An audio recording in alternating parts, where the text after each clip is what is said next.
Guys, my name is Muhammad Yusuf and my name is Arush Fatma. This is my cousin Ahmed. This is my cousin Meerab. This is my cousin Nizab. कैसे हो भैया आप लोग? ठीक। हाँ जी, आज Let's start our story. Yes, story सुनोगे? Yes. Yes. आप हमारे चैनल को लाइक करें, सब्सक्राइब करें, बेल आइकन को जरूर दबाएं। वेरी चलो, गुड। स्टार्ट करें स्टोरी। Yes. आज हमारी स्टोरी का क्या नाम है भाई? आज हमारी स्टोरी का नाम है तोता कहानी। बहुत अरसा हुआ चीन में एक अमीर किसान रहता था और उसका नाम तानली था। ये देखो जी, ये अमीर किसान है और उसका क्या नाम है? तानली। चीन में इस वक्त काकातुआ को घरों में पालने का रिवाज था। काकातुआ तोते की नस्ल से ताल्लुक़ रखता था। ये तोते की स्पीशी है, उसका क्या नाम है? काकातुआ। ये इस ज़माने में पहाड़ों और जंगलों में खूब पाया जाता था और इसकी खसूसियत ये थी कि इंसानों की तरह बोलता था। तानली के पास भी एक ऐसा ही तोता था। वो इसे अपने पिंजरे में बंद रखता और पिंजरा बावर्ची खाने की खिड़की में टंगा रहता था। ये देखिए जी, पिंजरे में है तोता और ये बावर्ची खाने की खिड़की में लटका रहता था। एक रोज़ तानली ने अपने घर दोस्तों की बड़ी सी दावत की। बाग में मेज़ पर तरह तरह के उम्दा खाने, मिठाइयाँ, फल और मेवे रखे थे और अंदर बैठक क्या होता है? भाई ये बादाम पिस्ते खाते हैं ना आप लोग सर्दियों में। और अंदर बैठक में साजिंदों ने गाना बजाना शुरू कर दिया था। मतलब एक पार्टी चल रही थी। साजिंदे जो साज बजाते हैं, जो म्यूज़िक बजाते हैं। तानली की बीवी तानलीन भी एक अपना बेहतरीन लिबास पहने नाच रही थी। उसने हाथों में हीरों वाला बहुत कीमती कंगन पहन रखा था। नाच कंगन कौन सा? कंगन जो चूड़ियाँ होती हैं प्यारी प्यारी सी, इसने पहन रखा है। हाँ जी, हाँ जी, हाँ जी, हाँ जी। हाथ हटाएं। वो कंगन फिसल कर कलाई से गिर गया जब वो नाच रही थी और पैर की ठोकर से कोने में रखे स्टूल के नीचे सबकी नज़रों से ओझल हो गया, गुम हो गया। ठीक है। तानली बहुत उदास थी। उसने कंगन तलाश करने की बहुत कोशिश की, लेकिन कंगन नज़र ना आया। तानली ने बैठक में ऊपर नीचे हर जगह देख डाली, मगर कंगन कहीं ना मिला। फिर वो बावर्ची खाने में गया, लेकिन वहाँ कुछ नहीं था। काश वो कीमती कंगन मिल जाए, वो सोच रहा था। तानली ने बावर्ची खाने का दरवाज़ा पूरा खोल रखा था और काकातुआ अपने पिंजरे में बैठक को अच्छी तरह देख सकता था। मैंने कंगन देख लिया, मैंने कंगन ढूंढ लिया, वो चीख चीख कर कहने लगा। वो देखो स्टूल के नीचे, वो देखो। तानली बहुत खुश हुआ और इसी खुशी में वो काकातुआ के लिए एक नया और खूबसूरत पिंजरा ले आया। देखो कितना खूबसूरत ब्यूटीफुल पिंजरा है ना। एक सुबह तानली चावल के खेतों में गया। वहाँ एक मोटा ताज़ा बैल चावल के पौधे खा रहा था। वो जानता था कि इस बैल के पड़ोसी छांग का है, लेकिन वो उसे घर ले गया और ज़िबा कर डाला और गोश्त को चावलों के एक बड़े से कनस्तर में छुपा दिया। कनस्तर किसे कहते हैं? बड़े से डिब्बे में गोश्त को चावलों के एक बड़े से डिब्बे में छुपा दिया। उसे गुस्सा आया कि क्यों चावल की फसल खा रहा है। उसने क्या किया, उसे ज़िबा करके उसकी बोटियां बना के और बड़े से डिब्बे में छुपा दिया। अब काफ़ी अर्सा गोश्त खरीदना नहीं पड़ेगा। तानली ने सोचा, वो बच गया, उसे जो बच जाएगा उसे हम बेच देंगे। काकातुआ ने तानली की पूरी कारस्तानी देख ली थी कि किस तरह उसने बैल को ज़िबा किया था और गोश्त को कनस्तर में छुपाया था। काकातुआ मीन्स तोते ने सब कुछ देख लिया। ठीक है। छांग अपने को बैल को तलाश करता हुआ, छांग जो उसका नेबर था, वो तो अपने बैल को तलाश कर रहा था। तानली के पास आया और बैल के मुतालिक पूछा। मैंने तुम्हारा बैल नहीं देखा, तानली ने कहा। उसने देखा है, उसने देखा है। तोता चिल्लाने लगा। ठीक है। उसने कहा इसने देखा है, इसने देखा है। चावल के कनस्तर में देखो, चावल के कनस्तर में देखो, मतलब चावल के डिब्बे में देखो। मैं हमेशा गोश्त वहीं रखता हूँ। तानली ने कहा, तुम शौक से देख सकते हो। ये देखें, ये तोता है और ये फिर ये उसके नेबर को बार बार कह रहा था, भाई मैंने देखा है, मैंने देखा है, इससे पूछो, चावल के डिब्बे में देखो। तोता तो हमेशा सच बोलता है ना। ये गोश्त मेरे बैल का है। छांग ने कनस्तर में झांकते हुए कहा, यह गाय का गोश्त है जिसे पिछले हफ्ते मैंने काटा था। तानली ने जवाब दिया, ये झूठ बोल रहा है, ये झूठ बोल रहा है। तोता चिल्लाया, कल तुमसे अदालत में मुलाकात होगी तानली। हमसाये को गुस्सा आ गया, उसने यही कहा कि कल मैं तुम्हें सज़ा दिलवाऊंगा। अब ऐसा कैसे हो सकता है कि हमारे जज एक इंसान की बात पर एतबार ना करें और एक परिंदे की बात मान लें? इस बंदे ने कहा। ठीक है, तानली ने बुड़बुड़ाते हुए कहा, लेकिन तोता तो बहुत उस्ताद है, मुझे इसका कुछ बंदोबस्त करना पड़ेगा। इसे अपने तोते पर बहुत गुस्सा आया कि ये क्यों सच बोल रहा है ना। ये देखें जी, पिक्चर में वो क्या कर रहा है।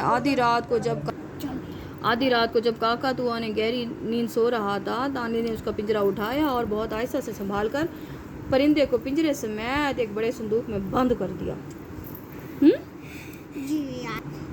जो चालाक तानली ने पहले संदूक के दोनों तरफ आहिस्ता आहिस्ता ज़रबें लगाई, फिर खूब ज़ोर ज़ोर से संदूक को एक डंडे से पीटना शुरू कर दिया। थोड़ी देर के बाद उसने फ़ौरन से संदूक पर पानी डाला और जब पानी डाल चुका तो दोबारा संदूक को पीटने लगा। जिस संदूक में उसने तोते को बंद किया था ना, उसे मारा और फिर उसके ऊपर पानी डाला और फिर दोबारा डंडे से मारा। अंदर से जो तोता समझ रहा था कि पता नहीं क्या हो रहा है ना। तुम रात तानली वक्फा से ये अमल दोहराता रहा। अभी अंधेरा ही था कि जब तानली ने संदूक पर कान लगाकर गौर से सुना। काकातुआ दोबारा सो चुका था। उसने बहुत एहतियात के साथ पिंजरा बाहर निकाला और उसे वापस उसकी जगह पर लटका दिया। दिन चढ़े, तानली काकातुआ को लेकर अदालत पहुंच गया। यहाँ उसे जज साहब और चियांग दोनों का सामना करना था। जज ने किसान और चियांग जो हमसाया था उसकी शिकायतें और उनके जवाबात सुने। फिर उसने काकातुआ की तरफ देखा। तुम बताओ कि तुमने क्या देखा? तानली ने बैल चुराया था, काकातुआ ने जवाब दिया। उसने जानवर को ज़िबा किया और फिर तमाम गोश्त चावलों के बड़े बड़े डब्बों में छुपा दिया। ये जज बैठा हुआ है और ये तोता है और फिर वो दोनों लोग बोल रहे हैं कि इसने मेरा बैल चुराया है। एक कहता है इसने चुराया है, दूसरा कहता है इसने नहीं चुराया। सबसे ज़्यादा मज़े की तो स्टोरी अब होने वाली है। तुम जवाब में कुछ कहना चाहते हो? जज ने तानली से पूछा। सरकार, वो गोश्त तो एक गाय का है जो पिछले हफ्ते मैंने ज़िबा किया था, तानली ने जवाब दिया। काका तो इंतहाई समझदार परिंदा है। जज ने कहा, समझ में नहीं आता कि मैं इसकी बात मानूं या तानली की बात मानूं, क्योंकि तोते ने गवाही दी थी कि इसने तो। हजूर, ये परिंदा बहुत बकवास करता है और परले दर्जे का झूठा है। मैं कहता हूँ कि आप इससे कोई और सवाल पूछिए। तानली ने जज से दरख्वास्त की। मसला यही कि कल रात मौसम कैसा था? हाँ ठीक है, जज ने कहा और काकातुआ से मुखातिब हुआ। ये बताओ कि कल मौसम कैसा था? रात मौसम बहुत फजूल था, काकातुआ ने जवाब दिया। तोते ने कहा, रात तो मौसम बहुत फजूल था। आपको याद है ना, इसने उसके तोते को डब्बे में बंद कर दिया था, ऊपर से पीटा था और फिर पानी बहाया था। फिर वो समझा कि बारिश हो रही है। रात भर बहुत फजूल था, काकातुआ ने जवाब दिया। रात भर गरज तूफान के साथ बारिश होती रही। ये सिलसिला सुबह तक जारी रहा, आप खुद ही देख लें। तानली ने जज से कहा, कल कितनी खूबसूरत रात थी और यह तूफान था ना गरज चमक। कल वाकई खूबसूरत रात थी, जज ने इतफाक़ करते हुए कहा। यह परिंदा वाकई झूठ बोलता है। तानली, तुम बेगुनाह हो और अदालत तुम्हें बरी करती है। मैं आज इसी वक्त तोतों से तुम जैसे सीधे साधे अवाम को महफूज रखने के लिए कानून बनाता हूँ। जज ने नया कानून पढ़कर सुनाया। काकातुआ पर भरोसा नहीं किया जा सकता। ये तोता सच नहीं बोलता। आइंदा किसी तोते को घर में रखने की इजाज़त नहीं होगी। ये परिंदे अब जंगल में रहेंगे और अपनी देखभाल खुद करेंगे। तो उस बंदे ने जो तोते के खिलाफ साजिश लड़ी थी, झूठ मूठ की बारिश की थी, उसकी वजह से बेचारे तोते के ऊपर इल्ज़ाम लग गया कि ये झूठ बोलता है। तानी की बाछें खिल गई। मतलब वो तानी की बाछें खिल गई, क्या मतलब होता है? खुश हो गया और काकातुआ को जंगल में छोड़ आया। घने जंगल में काकातुआ की मुलाकात एक खूबसूरत और शोख रंग के आम से तोते के साथ हुई। ये बहुत आम सा तोता था। तोते ने काकातुआ को बताया, मैं आज बहुत दूर से आया हूँ, मैं इंसानों के साथ रहता हूँ। तुम जानते हो कि मैं भी इनकी ज़बान बोल सकता हूँ, इसलिए मैं इनसे किसी के घर रहकर इनके साथ बात करना चाहता हूँ। ऐसा करना समझदारी नहीं है। काकातुआ ने कुछ सोचते हुए जवाब दिया। क्यों भाई, क्यों नहीं है? तोते ने पूछा। अब बताओ काकातुआ क्यों परेशान था? वो कह रहा था, मैंने सच बोला था मगर इंसानों ने मुझे झूठा करार दिया। काकातुआ ने जवाब दिया, अगर तुम इंसानों के साथ रहना चाहते हो तो वही बात दोहराते रहो जो वो कहते हैं, जो वो सुनना चाहते हैं। उन्हें सच में कोई दिलचस्पी नहीं है, वो अपने मतलब और अपने काम की बात सुनते और मानते हैं। मैंने अपने मालिक के अपने कंगन के बारे में सच बताया तो इतना खुश हुआ कि मेरे लिए नया पिंजरा खरीद लाया। और फिर मैंने जज के सामने एक बैल के बारे में सच बात की तो उसने मुझे घर से निकाल दिया। अब लोग अपने घरों में काकातुआ को नहीं पाल सकते क्योंकि जज का कहना है कि हम झूठ बोलते हैं। हालांकि तोते ने तो दोनों टाइम सच बोला था ना। कंगन का बताया तो वो खुश हो गया, बैल का बताया तो वो नाराज़ हो गया। तुम्हारे मशवरे का बहुत बहुत शुक्रिया, अशोक रंग के तोते ने कहा, लेकिन फिर भी मुझे तुम किसी घर में इंसानों के साथ रहना है। हाँ, तुम्हारी नसीहत के मुताबिक मैं बातचीत करने में बहुत एहतियात करूँगा, तोते ने कहा और जंगल से बाहर उड़ गया। फिर बहुत जल्द उसे ऐसा घर मिल गया जहाँ इंसानों के एक ख़ानदान ने उसे पाल लिया। उसके बाद चीन में लोगों ने तोतों को पालना शुरू कर दिया, मगर तमाम तोतों ने काकातुओं की नसीहत को याद रखा। अब भी तोते इंसानों की ज़बान बोलते हैं, लेकिन उसे जो कुछ कहा जाता है बस उसी को दोहराते रहते हैं। तोते हकीकत में अपने दिल की बात कभी नहीं कहते। हाँ जी, स्टोरी सुनी आप लोगों ने? पसंद आई?